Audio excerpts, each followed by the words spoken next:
राधे राधे। जय जय श्री राधे। आप सभी के हृदय विराजमान मेरे प्यारे प्रभु को प्रणाम। भक्त भक्ति भगवंत गुरु चतुर नाम वपु एक, इनके पद वंदन करे नासत विघ्न अनेक। सब कुछ दीना आपने, भेंट करूं क्या नाथ, नमस्कार की भेंट लो, जोड़ूं दोनों हाथ। किशोरी राधे किशोरी राधे, मेरो प्यारो नंद लाल किशोरी राधे। जय जय श्री राधे, जय जय श्री राधे। बोलो वृंदावन धाम की जय, यमुना महारानी की जय, मीराबाई सा की जय। हमने मीरा जी के आगे के चरित्र में सुना कि मीरा जी ने दादाजी के साथ जाने की जिद करी और दादाजी ने हाँ में भर दी। सारी टुकड़ी ली और माताओं को भी लिया साथ में। जो महल की रानियाँ थी, जो ज़रूरी जा सकती थी, उनको लिया। जो घर पे रह करके जिम्मेवारी संभाल सके, उनको वहीं छोड़ा। और पूरी मंडली टुकड़ी लेकर के सारे जाते हैं। जब डाकोर जी जा रहे थे तो रास्ते में एक जगह दादाजी ने सबसे कहा कि भाई अच्छी सी जगह देख करके विश्राम करेंगे और विश्राम करके वहीं पे हमारे तंबू लग जाएंगे और पूजा वहीं पर होगी। और कुछ समय के पश्चात ही वहाँ पर प्रार्थना करने के लिए जा ही रहे थे। और जब डाकोर जी के दर्शन करने गुजरात की ओर पधारे रहे थे तो मार्ग में एक बहुत ही सुंदर रमणीय स्थान को देख करके उन्होंने वहीं पर विश्राम करना उचित समझा। विशाल वटवृक्ष के नीचे तंबू लगा दिए और कनाते खींचकर बांध दी गई। उनमें सैया, शस्त्र, चौकियाँ, वस्त्र और पूजा के उपकरण सजा दिए गए, क्योंकि अभी दादाजी बैठ कर के वहाँ पर पूजा करेंगे। सेवकगण अपने अपने कामों में लग गए। कोई गर्म पानी, कोई उपटन आदि लेकर के अलग अलग तंबू में पहुँच रहे थे। रसोइये शीघ्रतापूर्वक भगवान के भोग और बालकों के लिए भोजन में लग गए थे। हाथी घोड़ों की थकान उतारने के लिए उनको गुड़, महुआ आदि के लड्डू खिलाए जा रहे थे। और दादाजी राज पुरोहित जी और अन्य सरदारों के साथ बाहर आकर बातें कर रहे थे और ऐसे दृश्य को देख रहे थे। एक छोटे से पहाड़ की तलहटी में कल कल करती स्वच्छ सलीला सरिता प्रवाहित थी। हरित तृणमंडित धरा और मेघाच्छित गगन। दादाजी के भक्त हृदय में भाव तरंगे उठने लगी और दादाजी एक पल के लिए मौन हो गए। और फिर दादाजी ने आंख बंद करके थोड़ा सा ध्यान किया और फिर कहा, यही तो है वृंदावन। यहीं कहीं मेरे हृदय सर्वस्व ठाकुर गाय चराते होंगे, कहीं सखाओं के साथ खेलते होंगे, अथवा कहीं यमुना जी में जल क्रीड़ा कर रहे होंगे, यहीं कहीं बंसी बजा रहे होंगे। ऐसे दादाजी तो अपने आप कहीं दृष्टि में खो गई और पास बैठे राजपुरोहित जी उनको आश्चर्य से देख रहे थे। उनकी आंखों में ऐसी चमक थी और साथ में भगवान से दूर होने की पीड़ा भी थी। उसी समय से किसी ने आकर के कहा कि मीरा जी कहाँ है। उन्होंने कहा, मीरा तो हमारे पास बाहर नहीं है। तो कहा, बाईसा कहीं नहीं दिख रही है। तो उन्होंने कहा, जाओ सब तंबुओं में देखो।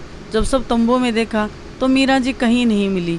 तो सब दादाजी ने कहा, ऐसे कहाँ जा सकती है, इतनी छोटी मीरा बाईसा नहीं मिल रही है, ऐसे कैसे हो सकता है। तो कहा, उन्होंने भाव समाधि से निकलते हुए पूछा, बाईसा का कहीं पता नहीं लगा। तो कहा, नहीं। उन्होंने कहा, हमारे साथ आई थी, शिविर में तो आई थी। सरदार ने कहा, मैंने खुद देखा है, परंतु अब कहीं भी कोई भी तंबू में नहीं है। चौकर प्रोत जी ने भी कहा। तो दादाजी हंस पड़े। दादाजी जानते थे कि यहीं कहीं होगी, इतने सुंदर स्थल को देख करके, और कहीं वो इधर उधर बैठी होगी।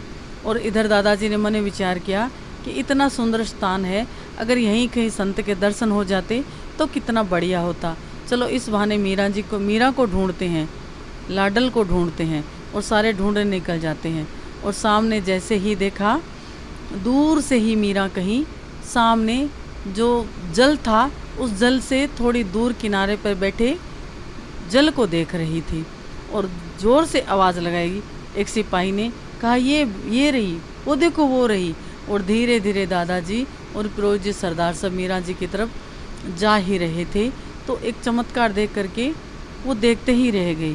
एक काला भुजंग आता है और मीरा जी की पीठ से होकर के ऊपर मीरा जी के मानो ऊपर छत्र सा कर रहा था।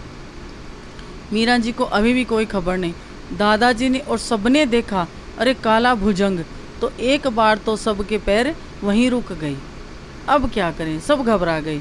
धीरे धीरे चले और उनके पैरों की आहट से वो जो काला भुजंग था वो झाड़ियों में कहीं जाकर के छुप गया। तब सबकी सांस में सांस आई। धीरे धीरे मीरा जी की तरफ जा रहे थे। वो मीरा जी तक पहुँचते उससे पहले ही मीरा जी को देखा कि मीरा जी क्या देख रही है।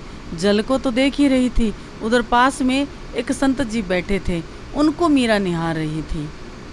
और मीरा जी निहार रही थी। जब संत जी ने आंखें खोली तो संत ने कहा कि बेटी आप कौन हो, कहाँ से हो?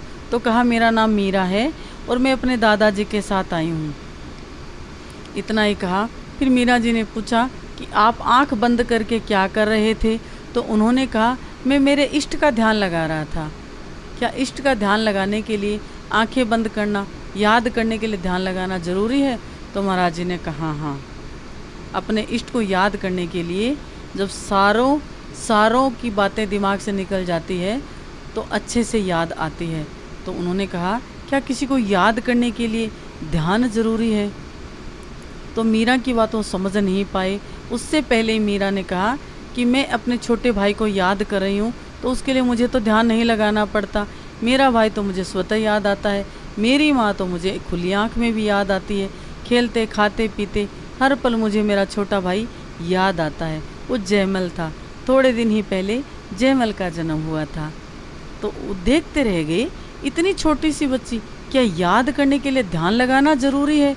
आज तो मानो निवृत्तिनाथ जी को भी एक समाधान मिल गया कि भगवान से प्रेम है तो उन्हें याद करने के लिए आंख बंद करने की कोई ज़रूरत नहीं। जैसे लोभी को अपना धन प्यारा होता है, कामी को कामनी स्वतः याद रहती है, वैसे ही जो भगवान के प्यारे भक्त होते हैं उन्हें भगवान याद आते हैं।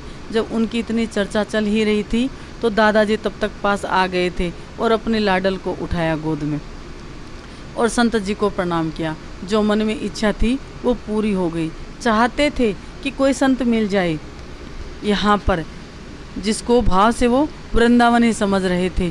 संतों का दर्शन करके बहुत सुख मिलता था उन्हें। तो आज संत जी को उन्होंने बैठ करके प्रणाम किया और फिर कहा ये मेरी पोती है, और ये चुपचाप यहाँ निकल आई।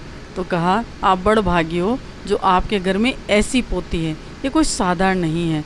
तो दादाजी ने कहा हाँ, पुरोहित जी भी यही कहते हैं और ज्योतिषी जी भी यही कहा था कि मानो न जाने प्रभु की कृपा और संतों का आशीर्वाद ही सहदेह हमारे घर में आ गया है।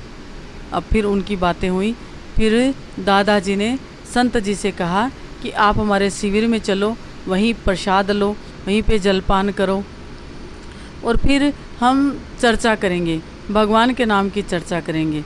उन्होंने स्वीकार किया। फिर वो शिविर में आ जाते हैं और बैठकर उनकी बातें होती हैं। न जाने मीरा ने कैसे कैसे प्रश्न किए और वो मीरा की तरफ देखते रह गई। और फिर पूछा क्या मीरा की कोई शिक्षा चल रही है? तो दादाजी ने कहा अभी बहुत छोटी है, फिर भी संगीत की शिक्षा दिला रहे हैं। और न जाने ऐसे ऐसे प्रश्न मीरा ने किए कि उनके उत्तर तो बड़े बड़े संत महात्माओं के पास भी नहीं होते हैं। जब सब बैठे थे तो मीरा जी ने ही भगवान के बारे में पूछा और उन्होंने कहा कि ये छोरी तो सर्वलक्षण संस्कार वाली है। छोरी लाड से छोरी भी कह दिया करते थे। तो फिर धीरे धीरे उनकी बातें चल ही रही थी कि मीरा जी ने कई प्रश्न किया भगवान के बारे में। उन्होंने कई प्रश्न किए और महात्मा जी ने सिर पर हाथ फेरा मीरा से और मीरा से कहा कि तुम क्या जानना चाहती हो? तो उन्होंने भगवान से कहा कि हम दर्शन करने जा रहे हैं डाकोर जी दादाजी के साथ। तो क्या भगवान सब जगह है? तो उस मूर्ति में भी है, तो उस मूर्ति में दिखाई देते हैं तो सब जगह भी दिखाई देना चाहिए। न जाने कैसे कैसे प्रश्न वो मीरा जी उनसे कर रही थी। तो कहा बेटी तो इस जल में क्या देख रही थी? तो उन्होंने कहा कि मेरे जो हमारे पुरोहित जी है उनके मुख से मैंने सुना था कि भगवान का रंग नील वर्ण है। तो आज जब मैं जल में देख रही थी तो मुझे वही रंग दिख रहा था, तो उस जल में मैं भगवान को देख रही थी। और जब मैंने हाथ में लिया तो उनका कोई रंग था ही नहीं। तो उन्होंने, महाराज जी हंसने लगे और उन्होंने कहा कि वो है ही ऐसा, जैसे हर देह में ढल जाता है वैसे ही हमारे प्रभु मेघवर्ण के भी हैं और जल में भी हैं, परंतु जल के भीतर इतना गहरा है, उतना ही श्याम दिखता है, और उथल पुथल होने पर वो रंग खो जाता है और जिस आकार में ढल जाता है वैसा ही हो जाता है। और मीरा के वाक्य अधूरे छोड़कर महात्मा जी मीरा की ओर देखने लगे। कुछ क्षण के लिए तो निवृत्तिनाथ जी मौन रह गए, फिर बोले, हाँ पुत्री, भगवान का कोई रंग नहीं होता, बहुत गहरे होने पर ये श्याम लगते हैं और देह रूपी पात्र में उसी के अनुरूप ढल गए हैं, किंतु पात्र और रंग में ढलने पर भी जल जल ही रहता है। जैसे जल किसी कीचड़ में भी है तब भी वो जल है, भले ही उसका रंग अलग हो जाता है, वैसे ही भगवान की चेतना स्वतः अपने में है, होने पर भी भगवान की भगवत्ता तनिक भी कम नहीं होती है। जल के श्याम होने का एक ही कारण है बेटी, उसमें आकाश का प्रतिबिंब दिखाई देता है। तो गहराई कुछ नहीं है? मीरा ने पूछा। नहीं बेटी, मुख्य तो वही है, किंतु गगन के प्रतिबिंब को भी नकारा नहीं जा सकता। अच्छा, समझी भगवान, यह नाना दे दृश्य कर्मों के प्रतिबिंब है, किंतु मुख्य तो भगवान ही है ना। तो संत चकित होकर मीरा के मुख को निहारने लगे। एक संत ने योग की शिक्षा भी दी है। दादाजी ने कहा कि एक महात्मा जी थे, तो इसके प्रश्नों के उत्तर वो देते रहते थे। तो निवृत्तिनाथ जी ने कहा कि मीरा जी को योग की शिक्षा दिलाओ। मैं अभी तो, मेरा मन है कि सारे उत्तरों को दे करके जो जितना ज्ञान मेरा है मैं मीरा को संतुष्ट करूं। अभी तो मैं दर्शन करने जा रहा हूं पुष्कर जी, और आप डाकोर जी जा रहे हो। जब वापस आऊँगा और भगवान की कृपा हुई तो गुरु कृपा से जो मुझे प्राप्त है इसे देने का प्रयत्न करूँगा। अब मीरा जी कहती है कि हम डाकोर जी क्यों जा रहे हैं? भगवान के दर्शन करने को।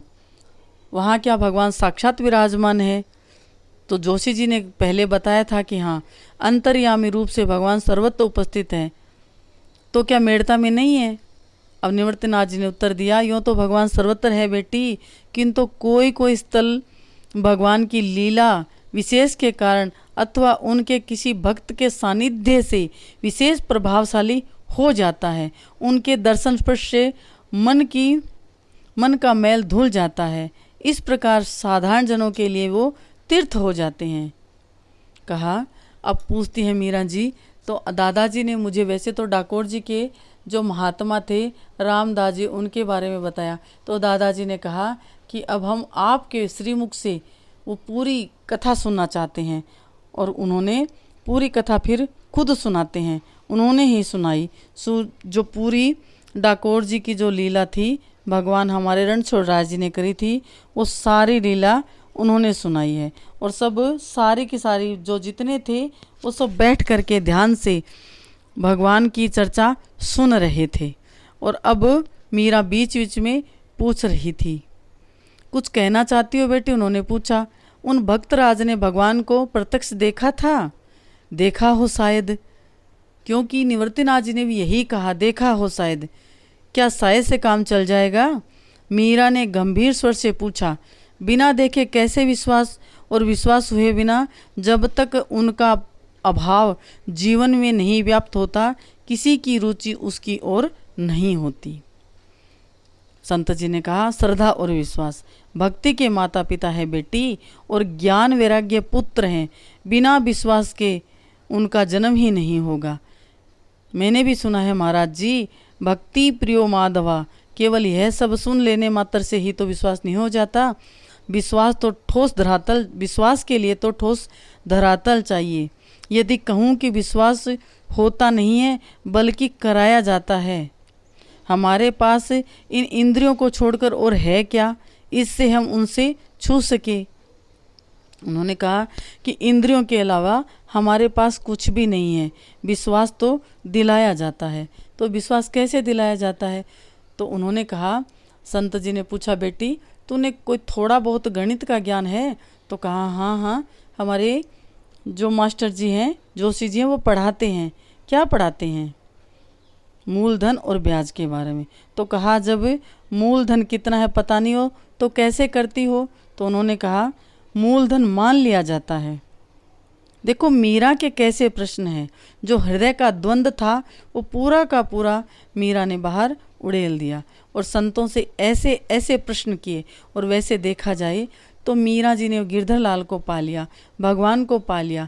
हमारे भी हृदय में जब तक ये द्वंद्व नहीं होगा भगवान से मिलने की और भगवान पर विश्वास और श्रद्धा करने की, हमारे में जब तक ये भूख नहीं रहेगी तब तक हम भगवान को पा नहीं पाएंगे। तो मीरा जी ने कहा मूलधन को मान लिया जाता है, और मूलधन को जब मान लिया जाता है और फिर जो समाधान निकलता है वही ब्याज मूलधन माना जाता है, और ब्याज ज्ञात और मूलधन कितना है पता चल जाता है। यही तुम्हारे प्रश्न का उत्तर है बेटी। संतोष नहीं हुआ ना भगवान का? तुम्हारी देह जड़ है कि चेतन? तो मीरा जी ने कहा लगती तो चेतन है किंतु जड़ है। उसका प्रमाण? तो मीरा जी ने कहा कि जड़ ऐसे लगती है, चेतन तो हूँ बोल रही हूँ, परंतु जड़ ऐसे लगता है कि एक बार मैंने सहेलियों के साथ जब हम बगीचे में थी तो एक मरे सांप को देखा। मरे सांप को देखा, सांप देखने में वैसा था, उसके कोई चोट भी नहीं दिख रही थी, वैसा का वैसा सांप था, परंतु ना हिल रहा था ना डुल रहा था और ना जीभ चला रहा था। लगता था चेतना देने वाला तत्व उसमें से निकल गया। तो तुरंत हमारे जो संत जी थे उन्होंने कहा हाँ हाँ वही तो, इस देह में जो चेतना तत्व है वही ईश्वर है। वह जो चेतना तत्व वही ईश्वर है, वही निर्गुण है और वही सगुण है। निर्गुण रूप में विश्व में व्याप्त है और सगुण रूप में भक्तों का आनंदवर्धन करता है। तो ऐसे ऐसे प्रश्न मीरा जी के सुन करके हमारे बाबा जी भी अचंभित हो गए और दादाजी तो इतने प्रसन्न थे। और वैसे देखा जाए तो सबके भाग्य उदय मीरा के होते ही हो गए थे, क्योंकि अब कोई और चर्चा सुहाती ही नहीं थी। मीरा प्रश्न पूछती रहती, जो जिसके पास जितना ज्ञान होता हंस हंस करके सब उत्तर देते रहते, मानो सब के सब भगवान की लीला में ही रह गए थे। और यही सगुण ईश्वर दर्शन देता है, निर्गुण रूप से सिर्फ अनुभव किया जाता है। चेतनता ही ईश्वर है। अभी कुछ समय पूर्व तुमने कहा कि देह के पात्र में ढलकर वह वैसा ही जान पड़ता है। अब दादाजी ने कहा कि बहुत रात हो गई है, मीरा जी को गोद में उठाया और धाई माँ को दिया कि ले जाकर के मीरा जी को सुला दो, और फिर आगे की चर्चा हम भी कल करेंगे। आज की कथा यहीं तक। पर मीरा का मन न जाने कितने और प्रश्न पूछने का था। मीरा जी न जाने क्या क्या पूछना चाहते थी। ये छोटे छोटे बीज, इसमें इतना बड़ा बड़ा वृक्ष, उसमें भी तने, पत्र, फूल और फलों का रंग और बनावट भिन्न भिन्न, ये सब उस बीज में कैसे समाया होता है, ये सब महाराज। तो धाई माँ ने कहा कि देखो मेरी समझ में तो मीरा कुछ नहीं आ रहा है। जो तेरे सारे प्रश्न हैं कल फिर उन्हीं से कर लेना, वही तुम्हारी इन बातों के उत्तर देगा। और मीरा ने जैसे स्वप्न में जगते हुए पूछा, सपन में मैंने जो जो देखा, मीरा पूछती क्या जो सपन में देखता है वो सच होता है, जो यह हम देख रहे हैं वो सच है? तो धाई माँ बेचारी तो अपना माथा पकड़ के बैठ गई और ले जा कर के मीरा जी को उनकी माँ की गोद में दिया कि संभालो अपनी इस छोटी सी लाडली को। इतने प्रश्न किए हैं और जाकर के सारी बातें बताई कि ऐसे ऐसे महात्मा जी से प्रश्न किए हैं कि सब के सब देखते रह गए। मीरा के ज्ञान के आगे तो, कुंवरी के ज्ञान के आगे तो भाई साहब बड़ों बड़ों का ज्ञान फैल है। अब तो माँ ने कहा कि ये छोरी ही ऐसी है, न जाने कहाँ से इतना ज्ञान लेकर के आई है। कभी ना खिलौने से खेलती है, ना कभी सहेलियों के साथ रहती है, और न जाने कहाँ से इतना ज्ञान लेकर के आई है। तो दाई माँ ने कहा भूल गई रानी साहब कि ज्योतिषी जी ने बताया था कि ये कोई साधारण नहीं है। और फिर मीरा जी सो जाती हैं और दूसरे दिन फिर मीरा जी न जाने क्या क्या प्रश्न पूछेगी और आगे की यात्रा उनकी आगे चलेगी। और डाकोर जी के दर्शन करके जब वापस आएंगे और इधर जो संत जी थे वो भी चले जाते हैं। आगे की कथा यहीं तक। फिर मिलेंगे कल आपके साथ मीरा जी का आगे का चरित्र लेकर के जय जय श्री राधे। मीरा के गिरधर गोपाल की जय हो, मीरा के गिरधर गोपाल की जय हो, मीरा बाईसा की जय हो। राधे राधे। हमारो धन राधे श्री राधा परम धन राधा राधा राधा राधा राधा। हमारो धन राधा श्री राधा। जय जय श्री राधा।